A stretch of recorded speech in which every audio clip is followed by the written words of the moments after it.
Hello, everyone, and welcome along to the next episode of our pre-game show. There we are with myself, Joe Redmond, and Terry from Claude and the Banstas. How are you doing, Terry? You all right, mate? Really good, thank you, and thank you for inviting me on. Really looking forward to this. No, thank you for coming on, mate. As I was saying to you off air, we were. I was on your channel not so long ago. Well, it was towards the end of last season, weren't it? Actually, now, so it feels like just yesterday, but it weren't that long ago, really. So yeah, it's. I know you're a good lad and stuff, so it's good to get you on. But obviously, we've got to let's get all the niceties out of the way. We've got to obviously start talking about the game, haven't we? And obviously, we get people like Terry on so we can discuss. Because obviously me and Simon do the podcast, but we don't know too much about Arsenal. Terry's the perfect man to talk to us about Arsenal because he's an Arsenal fan, Arsenal season ticket holder. When we can go on, oh man, you boys can go on now, can't you? Actually, so that we'll get into that actually. Yeah. But yeah, let's talk about Arsenal. Let's start with Arsenal then. What's gone wrong basically this season? And sorry to start with such a brutal question, but I think what are you, 15th, 14th in the Premier League after 11 games or whatever we played, or I don't know how many games we played exactly, but it's not where Arsenal should be anyway, put it that way. So basically, what's gone wrong? It all depends what sort of Arsenal fan you talk to be honest, Joe. Me, myself, obviously, I'm a big Arteta fan. I'm 100% behind him still. Look, at the end of the day, our reign under Emery, yes, we got, 5th place, 1 point off the top 4. We got into the Europa League final. We had, in my eyes, a few good games under Emery, but the rest of it was absolute rubbish, to be honest. I mean, I lost all faith in Arsenal under Emery. I myself was willing to get a manager in and basically go through a process of absolutely changing everything. Even still now, at this precise moment, we've still got at least 10 players that were from the Wenger era, which is over 5-6 years ago. They've still got that same mentality,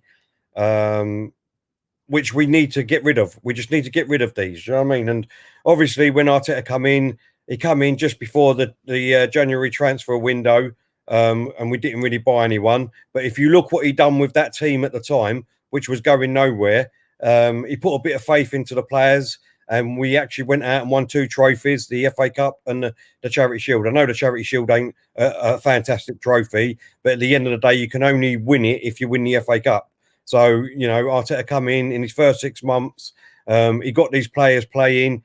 And I think what the problem was with a lot of Arsenal fans is where we won them 2 trophies. I think they automatically expected us this season to go into this season thinking we're going to get top 4 and we're going to be straight back in the Champions League.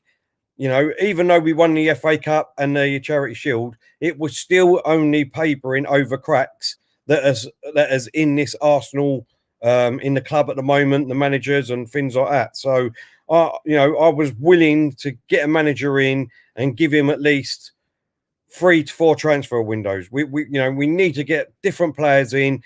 A manager needs to get his own squad in, his own squad of players, and get them playing how he wants them to play. I think Arteta can do that. As I said, you know what I mean? If you look at the first sort of 6 months he was there when we won the FA Cup and Charity Shield, you could see that, the players wanted to play. But then what you see was, no matter what manager in my eyes that would come in, even if Arteta got the sack now, these players would win a few games, but would revert back to type. And that type is weak mentality, and we've still got weak players. I mean, let's be honest. I mean, you go back a few years ago when we was champions of the Premiership and the undefeated season. I mean, the players that we had in our squad were unbelievable. You know what I mean? Every single player was a superstar. We haven't got that nowadays. And I think that's the thing with Arsenal fans is that they say, oh, we're the Arsenal. They say it as if that was the Arsenal team 2 years ago. That was 16 years ago. Do you know what I mean? We've got to get with the times and look at our squad on a whole. Our squad on a whole is very, very weak and poor. Do you know what I mean? Have on earth some Arsenal fans in my eyes can say that we've got a squad that can get us in that top 4 is totally misleading for me. So I don't know what your feelings are on it, Joe. I agree to an extent. Your squad's obviously nowhere near as good as it used to be. I think anyone can see that. I don't know. I don't think you should get rid of Arteta. I'm always a fan of giving managers time. I don't see why. I just look at Watford, for example. I know it's not a similar size club to yourselves, but you just keep sacking managers and then replacing them and sacking them and just constantly hoping for this new manager bounce. It ain't going to work. It's not a long-term plan. Look at Burnley. Burnley's your perfect example. Again, not a similar size club to yourselves, but we are punching in some people's eyes, in a lot of people's eyes, well above where we should be in terms of the club size because of the structure of the club. All right, it looks like it could fall this season. But again, that's simply because we haven't been investing in the side. But that's a different debate. Obviously, you've just mentioned then that you are still pro Arteta. So what's the difference then between Arteta and Unai Emery? Is it the style? Is it what? Arteta's a legend. Like, well, how come you're back in Arteta, but you weren't, for example, back? A lot of fans, not just you, weren't back in Emery.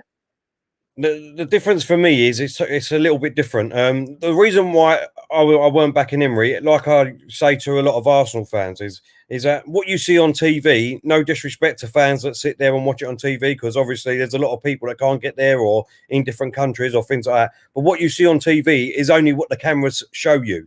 Do you know what I mean? As soon as the cameras pan off of where the ball is, basically, you know what I mean? As a fan, when you're actually there, you can see everything that's going on.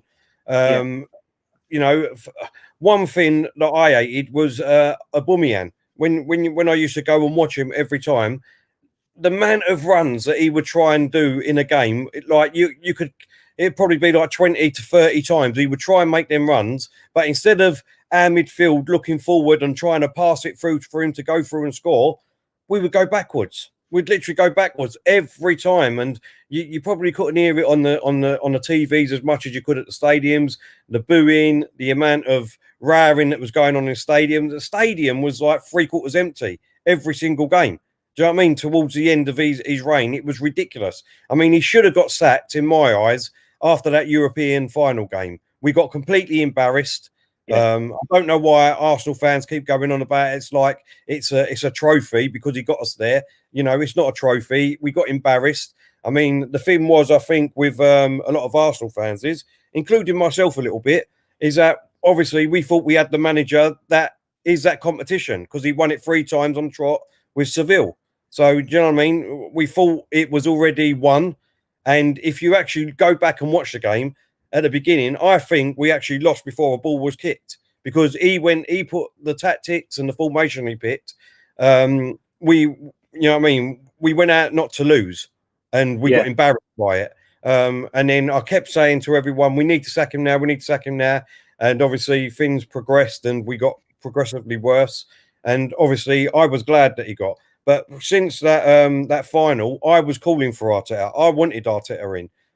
The amount of reports that I was reading up on, the players at Man City, Sterling, and a load of other players was publicly coming out in support of Arteta, saying it ain't Pep that is doing the training on the training ground. It's actually Arteta, and if it weren't for Arteta, I wouldn't be the player that I am now.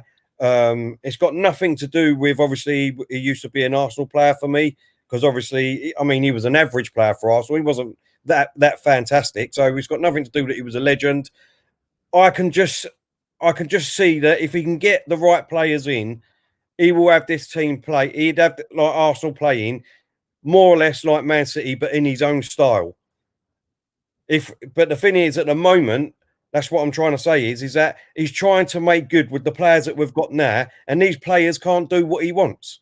So you can, and yes, I can totally understand where some fans are saying, well, he's the one picking the team, he's the one picking the players. Why can't he get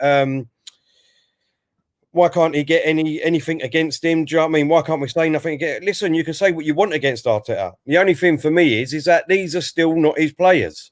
Do you know what I mean? Once he starts getting his players in, look, for 16 years, Arsenal fans have been asking for a central defender. Not just Arsenal fans, let's be honest. Every fan around the world knew which 2 players or positions that Arsenal needed to go out and get. For 16 years, Wenger couldn't do it, Emery couldn't do it, and even Freddie Ljungberg, when he was there, couldn't do it. Arteta's been there, and he's gone out, and he's got Gabriel, who looks absolutely immense at the moment. He's had, about 5-6 games since he's come in, and he's got 4 man of the matches on the trot. That's how great he's been there. But that's a lot to do with obviously our other 10 players have just not been playing at the moment.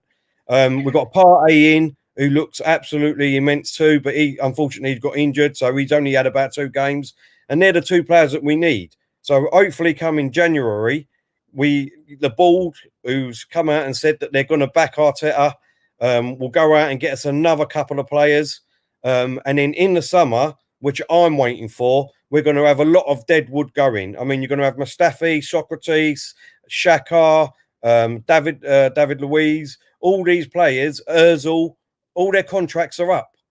All their contracts are up. We're not all this paper talk that we've offered Mustafi a new deal and all that. It's all a load of rubbish. Do you know what I mean? Because who on earth would want these players anyway? Do you know what I mean, Joe? But the thing is, I heard something off of Stan, who was on our stream yesterday, and he said, you know, when you look at Mustafi and people like them, they didn't want to leave the club because obviously they're on high wages, right? And the way that they're looking at it is if they got sold now, their wages would go down significantly to whoever they go to. So what they basically want to do is, like, you know, I don't blame them, is probably wait until their contract's ended, go on a free, and then, you know, they will get a signing on fee, which will cover their wages, what they're going to lose out on. Yeah, that's interesting. So it sounds like this summer, well, the summer coming, that you're going to have a bit of a rebuild job. So it takes time rebuilding jobs, doesn't it? So you could end up really with another poor start next season as well. Are you worried about that?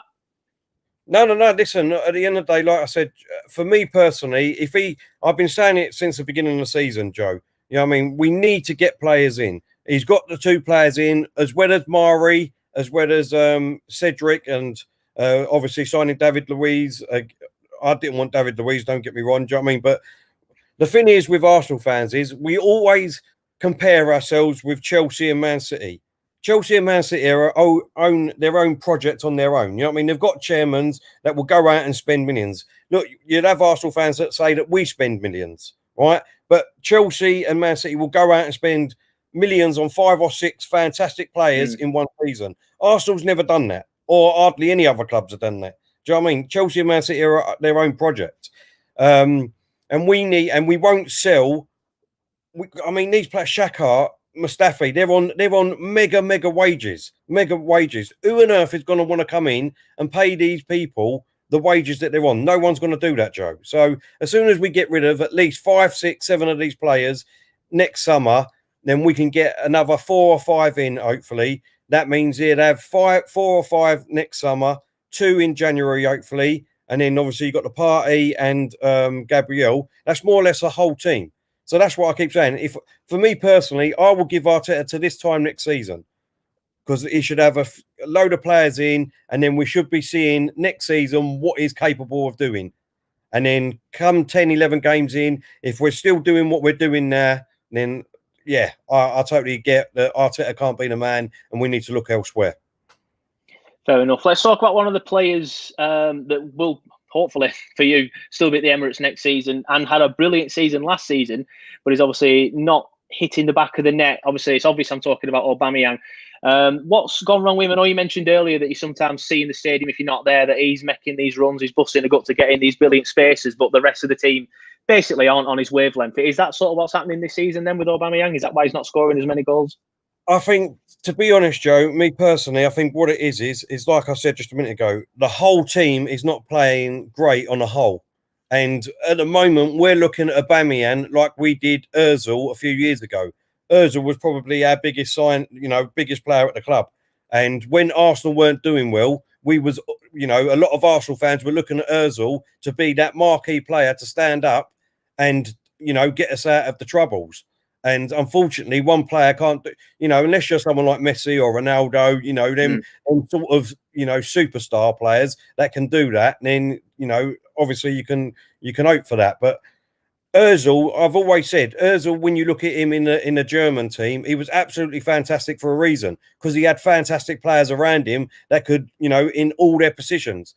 Same with Pogba. Pogba is the same sort of thing with Man United. I've never rated Pogba at Man United, but if you look at him in the France team, he's got superb players around him. So he all he's got to do is concentrate on his job. But Man United are in a similar situation to us. To be honest, they're in a rebuild, state. Ole Gunnar Solskjaer, you know what I mean? He can get absolutely annihilated one week and then go out and keep himself in the job the next. You know what I mean? So it's a little bit of the same situation. Aubameyang at the moment, I think Arsenal fans, when things are not going right, they're putting all the expectation on Aubameyang to go out and score the goals. The sort of situation that Arsenal fans put it in is like, the Harry Kane of Tottenham. Harry Kane at the moment, if Tottenham don't do something, Harry Kane can pull something out of the bag. I understand that. But Tottenham's still got a great squad at the moment.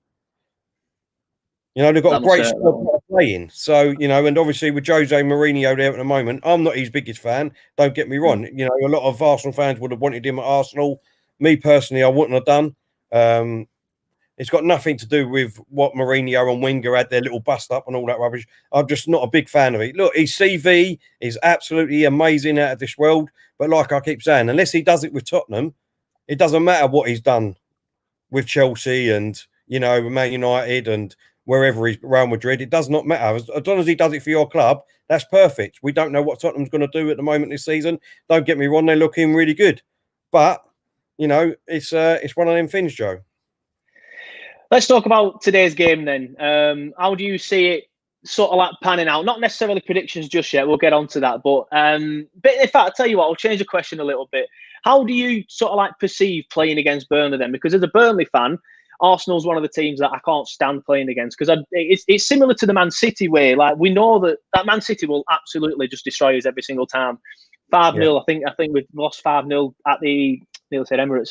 The Etihad, the last 4 times we've been there, it's just ridiculous. Arsenal's a little bit different. Arsenal, we can sort of like match in large areas, and then either a moment of brilliance or a refereeing howler, and then you'll get the 3 points. Obviously, the handball into the net, I can't remember who did it a few years ago at the turf. It is one that obviously that is in my mind. And then there was the one at the Emirates a few years ago, where I think there were like 3 penalties in the last like 15 minutes or so. We scored one in the 90th minute, then you scored one in the 96th minute. Just always seems to be something against Arsenal as Burnley fans. So as a Burnley fan, I don't particularly like playing against Arsenal, because I can tell you now, this game is either going to be one of the games where you just click, because Aubameyang likes playing against us. He scores a lot of goals against us. I don't know what it is about us. I always like to think that we're quite good defensively, but for some reason, there's certain players that love playing against us. Aubameyang's one, Aguero's another. So how do you perceive playing against Burnley then? Because like I said, Burnley fans, the majority of Burnley fans, don't particularly like playing against Arsenal for the reasons that I've just mentioned. Look, I mean, the way I see it is, you've got a great manager. Sean Dyche is a great manager. He's done fantastic for your club, Burnley. What you done last year was phenomenal, to be honest. Pushing all boundaries. A little bit of, should I say, reality is it this season at the moment. Do you know what I mean? Whereas at the moment you're down there, but it's like Arsenal. A couple of wins and you're straight back up off the table, Joe. Do you know what I mean? You got 2 games in hand over Arsenal. No, you got after today. I think you got 2 games in hand, didn't you? I think it is one after today, but it's Man United at Old Trafford. Right. So yeah, we won there last season, though, mate. You know what I mean? Yeah, but then again, you don't know which United team's going to turn up at the moment. So yeah, but I mean, just looking at yours now, you got 6 points. So if you was to beat us today, that's 9. Do you know what I mean? And then if you was to beat that one at Old Trafford, you're a point behind Arsenal. So, it's not a million miles away. Do you know what I mean? So you're not banning trouble at the moment. But look, it's a bit of a cliche what I want to say. It can either go 2 ways, if you know what I mean. One, as you said, I mean, I think someone's going to get a good idea off of Arsenal, to be honest. With the way we've been playing, it's been very poor, very, very dull. We haven't had a lot of chances, but like you just said, once something clicks, I think that game will turn out to be a high-scoring game for Arsenal. Do I think that will be today? I don't think it will be. Woods, your striker, would probably have a blinder today, and probably this is what happens with Arsenal, if you know what I mean. Sometimes first time this season. I mean, how many goals have you scored this season? Not a lot, mate. I think it's 4 or 5. Yeah, I was on a podcast recently, and someone did put that question to me. I think it's 5. We got 2 against Leicester. We beat Palace 1-0. Scored 1 at Newcastle. and one against Everton. So yeah, 5. So that's where our problem is lying this season. We're not doing well going forward. At the start of the season, we were poor at the back because we were missing Ben Mee, then we were missing Tarky as well at the start. We seem to have sorted that now. We're back to being Burnley, if you want, but now we need to start scoring the goals up front again. And Chris Wood's a very confident player. If he doesn't score goals, then he's just pretty poor all round, and he needs to start scoring these goals now. Fingers crossed it's today. I know you've struggled sometimes with set pieces and things like that, and balls into the box, and that does seem to be our strength. But like I said, I'm not holding my breath so much at the minute because it's we've not done too well this season at scoring goals. So it's one of them. I think we need to score goals. Obviously, that's how you win games, but we always start with the basics at the back and then going forward and doing it like that. So fingers crossed we can get it done today. But what sort of team are you expecting to see today then? Because obviously you're saying that you're expecting someone soon to get a hard off Arsenal. Admittedly, you said you don't think it's going to be today. Fingers crossed, obviously it isn't. I'm sick of getting battered. I don't want to get battered again, mate. I got battered not so long ago at Man City. I got battered at Leicester. Just leave it. So what sort of team are you expecting today? Because Arteta could be thinking that. Arteta could be thinking, well, we've done well. We're going to batter somebody in a little bit. So maybe he might play, 4-3-3 or whatever with attacking fullbacks. What's the plan, do you think? Well, the thing is, obviously, I mean, you can't go by Thursday night. I mean, obviously, we played Dundalk in the Europa League, but I mean, for the first time, we went back to a 4-4-2 formation. I mean, I would love to see that. I'm a big fan of 4-4-2. I don't like a back five, what he's been playing. I never have liked a back five. I think it's too defensive. But saying that, when he did go back to a back five, we was one of the best at not conceding any goals this season. Do you know what I mean? So, look, I'd like Bellerin to be dropped. This is some of his criticism that I've got of Arteta. I'm not a big lover of Bellerin. I never have since he got injured. I think Maitland-Niles is a much better prospect there at right back. I would, or even push Maitland-Niles up in the midfield. I hate Xhaka. I don't know how on earth he still gets in this team. It's been 4 different managers now: Wenger, Emery, Lundberg and Arteta, that he still gets picked nearly every week. I don't know how he does it. David Luiz and all. I just hope he's on the bench. I'm not, I'm not a lover of him. We've got. I would like to see Mari and Gabriel, see what they can do at the back today. Because Mari's been back now, he's had a couple of games. I'd like to see him in the central defence, see what happens. Obviously, we've got Tierney at left back, who looking absolutely brilliant, promising for a young player. Obviously, Partey's missing again, so it looks like we'll have El Nini in there, who's looking for someone that Arsenal fans didn't want, including myself, has come back this season and revitalised himself and scored a cracker on Thursday. So, I mean, he might be looking at scoring a goal today. I'd like to give Smith Rowe a chance. Some of our youngsters, Balogun, I'd like to see him on the bench because he's something that a lot of teams don't know of, and he could be a surprise package. He ain't scared of getting on there and showing what he's all about. And obviously, he's got a new contract up and coming that hopefully he will sign at Arsenal. So I'm hoping he goes for a strong attacking side, and at least if they're not starting, at least 3 or 4 of the youngsters that have put in great performances on a Thursday night. Fair enough. I could probably name the Burnley side to you right now. It's going to be Pope in goal, Charlie Taylor at left back, Ben Mee and Tarky in the centre, probably Loughton at right back. Sorry, Lawton. I always pronounce his name wrong. Then on the left, I'll have Dwight McNeil. In the middle, it's got to be Westy and Brownhill for me. And then on the right, you've got to give it to Brady after his performance against Everton. Then up front, Jay Rodriguez and Chris Wood. That for me is our best starting lineup, minus Johan Berg Gudmundsson. But Robbie Brady's done well recently so far, and obviously I think Gudmundsson's injured. He's always injured. So if you're just going to guess that he's injured, then you probably are going to be correct. But let's get into the predictions then, Terry. This is the bit that so far this season I've not particularly enjoyed because every time I'm back against Burnley, I tend to be right. But I don't know. There's something about you this season that I think I do agree. I think eventually someone is going to batter you. You're going to batter somebody. I'm hoping it's not today. I am worried about Aubameyang. I'm always worried about Aubameyang. He likes scoring against us. if you get an early goal, it could be 3 or 4. Honestly, it really could. Fingers crossed we keep you out and we frustrate you in the first half. I'm going to be optimistic. I said 1-1 on the podcast. I'm going to say 1-1. It's my heart over my head, that, to be honest. If I'm being brutally honest, I wouldn't be too adverse to anybody saying they think we'll get beat today. Cause it's Arsenal. At the end of the day, you've still got better players in every single position, pretty much. And if you match us, then you're going to beat us. But what's your prediction for today, mate? If I was being optimistic, which I would love to be, I would go 3 or 4-1. But I think it'd be a tight game. I think you will frustrate us. I think the pressure is on us, to be honest. Obviously, we will have some fans there today. I think the pressure will be on. And I think it might be a tight game, and we'll just nick it at the end, 2-1. But like I said, if we can click, then it could be something like 4. Yeah, I agree with that. If you click and you score early, I think that's the important bit. If you score early, then your fans are there, like you said.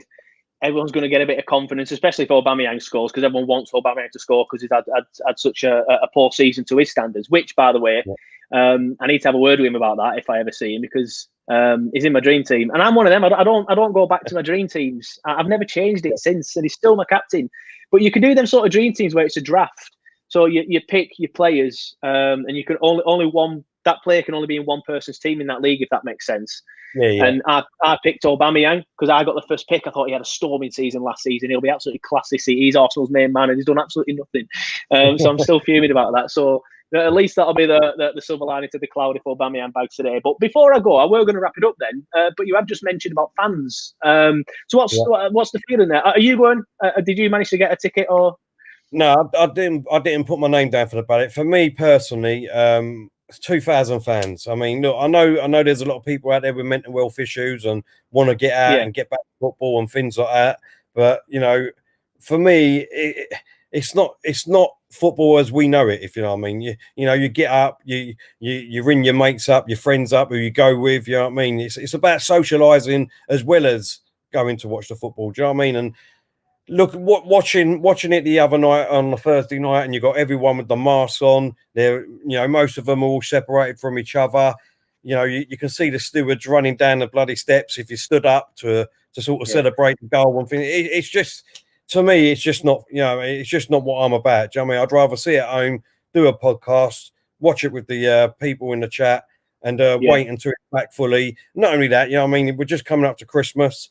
Obviously, hopefully still, because obviously, London and Essex and all places like that look like they're going up to tier 3 too. So, the fans will not be able to go back in the games anyway. But, we've got the 5 days release at the moment over Christmas. So I want to see my family and friends. You know what I mean? So it's just not worth it for me. Fair enough, mate. I totally understand and respect that. But it must be good in a sense that fans are back. What's the feeling like amongst Arsenal fans? And do you know anybody who's going? They might, people might be excited and stuff like that. I think it's clearly going to work in your favour, obviously, today having the fans back. However, I think we've done it before. We did it at West Ham a few seasons ago. West Ham is such an easy crowd to frustrate. You're not so easy. But if it were 0-0 after 45, 50, 60 minutes, then the 2,000 fans, obviously, they're not going to make a lot of noise, but they could be frustrations that then roll down onto the pitch. But I think it'll work in your favour, to be honest. It's one of them, innit? Who knows? But do you know anybody that's going on? Obviously, you must be quite well known in the Arsenal fan circles now. I know a few people that's gone, and they're obviously appreciated that they're allowed back in the ground and that. But like I said, I think if you was to sit them down and break it down properly, obviously they'd say it's good to be back home in the stadium again. But is it like football that we know it? It's not. You know what I mean? It's not. It's good to be there, see the fans, see the players. But in all hindsight, I think everyone's waiting for it to go back to normal properly, getting the fans back, 60,000 fans there, especially away fans and all. Do you know what I mean? With the atmosphere going, having a drink, having a laugh.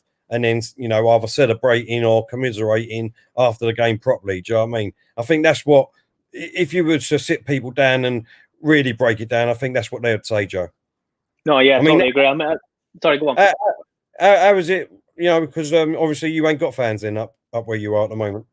No, it's still a bit shit, to be honest. You can't go on. You can't. All the pubs and restaurants are shut. I'll be honest with you, mate. And I don't know if there's anyone in the chat that agrees with this. When the entire country went into its first lockdown, it was so different. Everyone was in the homes pretty much 24/7, apart from essential or key workers or whatever. And the government tells you that now it should be the same in the tier three areas. Sorry, but it's not. It's nothing like how it was back then. It's just life is normal again to a certain extent. We just all have to wear masks. We can't go in pubs and we can't go on football games. I'm going to work, for example. Well, I'm working from home. But back in March, I weren't doing anything. I was just sat in my house, just playing on PlayStation and stuff, and starting. That's when I started doing streams. Because I think I was on your show last March, April, and I thought, hey, this is good. I like doing this, and then I had more time on my hands because I was just sat at home. But it's not like that now. It's not like how it was back then. It's just life is kind of normal, just with pubs and stuff shut. I mean, I'll tell you a secret now. My dad's downstairs, for example, when he probably shouldn't be. He's putting some blinds up though, so he's a key worker. He's essential. If anyone asks. But but back then, like if my dad come round to my house, I won't let him in and stuff like that because I would be a bit cautious about it. But it's just not the same anymore. I just think it's gone on too long, personally. And I've had it anyway, to be honest. My missus is a nurse and she picks it up at the hospital, so we've all in this house had it. So yeah, it is what it is, but it's not a political debate, is it? Let's but it's good for you though, isn't it? And your pubs and stuff, they're open, aren't they, at the minute? They're open, obviously.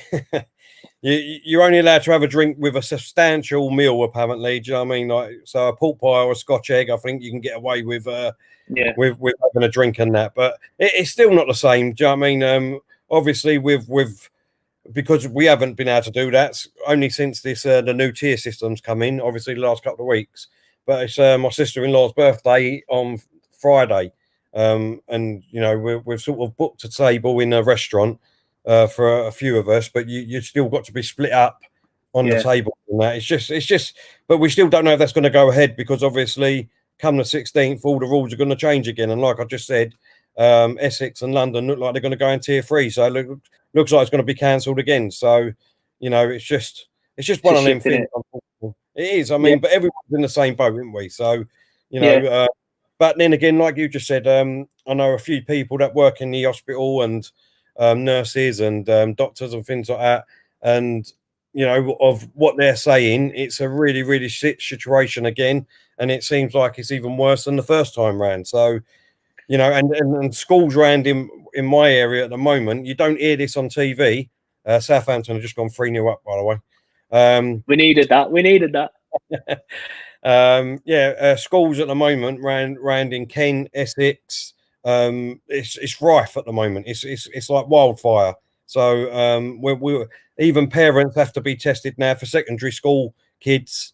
But I mean, I've got my youngest; she's in secondary school. We're keeping her off now for the next. They've only got 4 or 5 days, so it's stupid. I don't know why they just don't close the school down for Christmas. You know what I mean? And wait until the new year now. So it's a nightmare. Fair enough. Well, like you said, the rules are going to change in December. Fingers crossed we come out of it. Obviously, I'm not saying fingers crossed that you go into it. Fingers crossed you stay out of it as well. We need to come out of it. But that's it. Thank you very much, Terry, for coming on. I really appreciate you coming on and talking to me about Arsenal. And just to sort of like give a shout out as well. I was going to do it, but Kelvin's just put it into the chat as well. A lifelong Burnley fan this week. I don't know exactly when. I think it was the last couple of days. Has passed away. Stephen Monks, I think his name is, nickname Monks. I never met him personally. I have seen it doing the rounds on social media, and I know he liked the page, and I think he did chat into the comments every now and then and things like that. So rest in peace, Monks, and a big shout out to his friends and family. I hope everyone's keeping up well. But yeah, thank you, Terry, for coming on. I appreciate that. Thank you very much. We will be doing a watch along. I haven't actually asked Simon and Johnny if they can do the watch along yet, to be fair. I'll be doing a watch along anyway. Someone will be doing a watch along. We'll be doing a watch along for the game. So we'll see you then. And thanks for watching. Yeah. Thank you.